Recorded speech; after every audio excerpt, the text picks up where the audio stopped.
Good morning बच्चों, good morning. और बहुत दिनों के बाद मैं आपको पुनः अपने पाठ की तरफ ले चल रही हूँ। इतने इतने अंतराल के बाद आपसे जुड़ पा रही हूँ, मुझे बहुत खुशी हो रही है। इसका कारण यही था कि बीच में कुछ स्वास्थ्य खराब था और फिर जब लिंक से हटे तो काम नहीं कर पाए। इसके लिए क्षमा प्रार्थी हूँ बच्चों, लेकिन परीक्षा को ध्यान में रखते हुए मैंने अपना काम शुरू कर दिया है। बोर्ड कक्षाओं के लिए भी मैं विचार में रखी हूँ, उनका भी मैं डालूंगी। पहले कक्षा 9th से मैं शुरू करती हूँ। कोकिल चैप्टर कोकिला कैदी और कोकिला माखनलाल चतुर्वेदी की रचना है। इसमें कोयल के माध्यम से लेखक अंग्रेजों के विरोध में, अंग्रेजों के प्रति जो भारतवासियों के मन में विद्रोह है उसे प्रस्तुत कर पाने में बड़ी ही सफल भूमिका अदा कर रहे हैं। वह कहते हैं कि क्यों हूक पड़ी, हे कोयल तुम क्यों हूक पड़ी हो, तुम्हारी यह वेदना इतनी पीड़ादायी क्यों है, वेदना बोझ वाली सी, तुम्हारी जो वेदना है इतना बड़ा बोझ क्यों लेकर के बैठी है, किस वेदना के बारे में बात कर रही हो। कोकिल बोलो तो क्या लुटा, क्या लुट गया है, ऐसी कौन सी चीज है जो लुट गई है। मृदुल वैभव की रखवाली सी, हे कोयल तुम तो वेदना को हृदय में नहीं रहती थी, तुम तो मधुर वैभव की रखवाली करने वाली नायिका हो। तुम्हें तो लोग तुम्हारी मिठास, तुम्हारी संपन्नता के माध्यम से जानते हैं। हे कोयल ऐसी कौन सी बात आ गई कि तुम इसे छोड़कर मृदुल वैभव की रखवाली सी, कोकिल बोलो तो हे कोयल तुम इस को छोड़कर तुम कहाँ पहुंच जा रही हो, तुम्हारी ये वेदना क्यों हो गई, तुम बार बार आकर के क्यों हमारे समक्ष बावली हो जा रही हो, बेचैन हो जा रही हो। हे कोयल बोलो। देखिए यहाँ पे हमने आपको अपनी तरफ से तो मैंने परिभाषित किया ही है, साथ ही साथ इसका भावार्थ, इसकी सारी चीजें, इस पर प्रश्न जो है इसका भी मैं लिंक शेयर कर दूंगी। यहाँ सारी चीजें इसमें हैं। तो अभी यहाँ पे बोल रहा है कि तुम बावली क्यों हो गई हो, तुम तो मृदुल वैभव की रखवाली करने वाली हो। हे कोयल तुम्हारी इस आवाज में, इस दुख भरी वेदना के पीछे क्या रहस्य है। कवि बार बार कोयल से पूछता है और अपने देश में मधुर वैभव की रखवाली जनता से, उन सामाजिक चिंतन से भी प्रश्न करता है कि यह वेदना क्यों व्याप्त हो गई, क्यों हमारा समाज व्याकुल हो गया है, क्यों बावली हुई, क्या हुई बावली। कह रहा है हे बावली, बावली माने बड़े प्रेम का संबोधनार्थ है कि तुम इतनी अधीर क्यों हो गई। हे बावली अर्धरात्रि को चीखी, तुम पागल हो गई हो। इस अंधकार भरी रात में तुम चीख रही हो। हे कोयल स्वतंत्रता सेनानियों के समक्ष में यहाँ बोल रहे हैं, क्योंकि जेल में है कवि और वहां पे स्वतंत्रता संग्रामी है, स्वतंत्रता सेनानी। उस स्वतंत्रता सेनानियों के बीच में कोयल जा करके अपने देशवासियों की समस्त समस्याओं को व्यक्त कर रही है और कवि कोयल की इस वेदना को सुनता है और उसे प्रश्न बार बार करता है कि तुम रात्रि के समय क्यों चीख रही हो, अर्धरात्रि को चीखी। कोकिल बोलो तो हे कोकिल तुम इतनी पागल हो गई हो, इतनी अधीर हो गई हो, इतनी बावली हो गई हो, बेचैन हो गई हो, आतुर हो गई हो कि तुम अर्धरात्रि को चीखने लगी। किस दावानल की ज्वालाएं हैं दिखी, ऐसी कौन सी दावानल दिख गई, जंगल में लगने वाली आग। जंगल में लगने वाली आग कई किलोमीटर, कई वर्ग किलोमीटर, कई 100 किलोमीटर को अपने दायरे में ले लेती है और वहां की जो जनता है वह बेचैन हो जाती है। पशु पक्षी जीव जंतु सभी व्याकुल हो जाते हैं, अग्नि के ताप से सबका घरौंधा उजड़ जाता है। क्या तुम इस प्रकार की जलती हुई आग को देख ली हो कि तुम्हें सुबह का इंतजार नहीं हो पाया। कोकिल बोलो तो हे कोकिल बोलो क्या ऐसी बात है, ऐसी कौन सी समस्या है तुम हमें बता नहीं पा रही हो, क्या देख न सकती जंजीरों का गहना। हे कोकिल तुम क्या हमें इन जंजीरों का गहना मतलब लोहे के चैन, जिस प्रकार से सोने चांदी के लोग गले में ऑर्नामेंट बनाते हैं, उसी प्रकार से यहाँ कहती लेखक कवि कहता है कि हमारे स्वतंत्रता सेनानी जो हमारे देश को आजाद कराए, वो लोग जंजीरों से जकड़े हुए थे। उनके हाथ पांव बड़ा-बड़ा सा इतना गोल-गोल सा बना के उनके हाथ में, दोनों हाथों में डाला जाता था, पैरों में डाला जाता था। हाथ को पैर से, पैर को हाथ से पूरा बांधा रहता था। उसी कह रही है, क्या देख न सकती जंजीरों का गहना? क्या तुम मुझे इस परिस्थिति में देख नहीं पा रही? तुम्हें यह मंजूर नहीं कि हम स्वतंत्रता सेनानी भारत की सुरक्षा के लिए, भारत की आजादी के लिए जो संघर्ष कर रहे हैं, जो हथकड़ियाँ पहने हैं, इसे तुम देख नहीं पा रही? हथकड़ियाँ क्यों? ये ब्रिटिश राज का गहना। ये कोयल, ये हथकड़ी नहीं है, ये तो ब्रिटिश राज का गहना है। इसे मैं जितना पहनूंगा, भारत देश उतनी जल्दी आजाद होगा। कोलू का चरकचू जीवन की तान।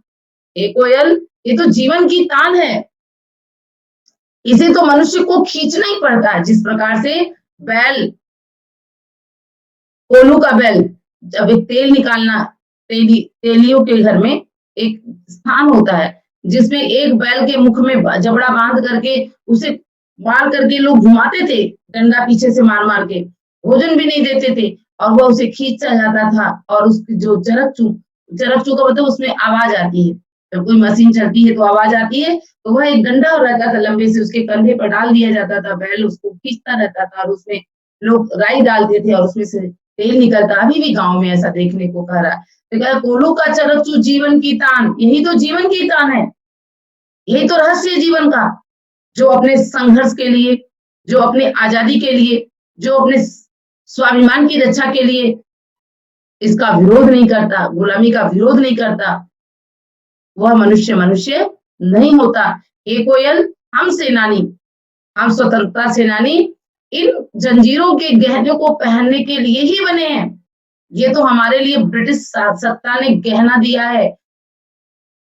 कह रही है, गिट्टी पर उंगलियों ने लिखे गान। तो मैं जेल के अंदर गिट्टी को तोड़ता हूँ, उसमें से जो ध्वनि निकलती है वही तो संगीत है, वही तो हमारा सुनहरा भारत है, वही तो हमारे आजादी के बाद वाला भारत है।